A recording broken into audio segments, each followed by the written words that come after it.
शहर जवळ वसलेले आहे. समुद्र सपाटीपासून माझी उंची सुमारे 4472 फूट म्हणजेच 1350 मीटर आहे. माझे एकूण क्षेत्रफळ अंदाजे 60 ते 70 एकर इतके आहे आणि माझी परिमिती जवळपास 4 किलोमीटर आहे.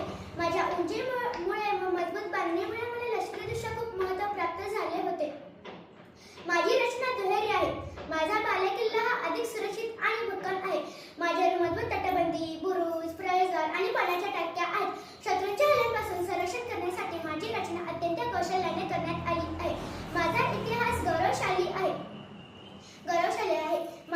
माझी उभारणी बहामनी सुलतानच्या काळात झाली. इसवी सन 1646 मध्ये छत्रपती शिवाजी महाराज आणि मेजर राजा जयसिंह यांच्यामध्ये पुरंदरचा तह झाला. हा तह मराठा इतिहासातील अत्यंत महत्त्वाचा टप्पा मानला जातो. तसेच इसवी सन 1657 मध्ये छत्रपती संभाजी महाराजांचा जन्म माझ्या कुशीतच झाला. ही माझ्यासाठी अभिमानाची गोष्ट आहे. माझ्यावर अनेक लढाया झाल्या. मराठ्यांचे शौर्य, पराक्रमी आणि स्वराज्याच्या संघर्षाचा साक्षीदार आहे. पुढे मी इंग्रजांच्या ताब्यात गेलो तरी माझे ऐतिहासिक महत्त्व आजही कायम आहे. मी केवळ दगडमातीचे नाही तर मी महाराष्ट्राच्या अभिमानाचा, स्वराज्याचा, पराक्रमीचा जिवंत साक्षीदार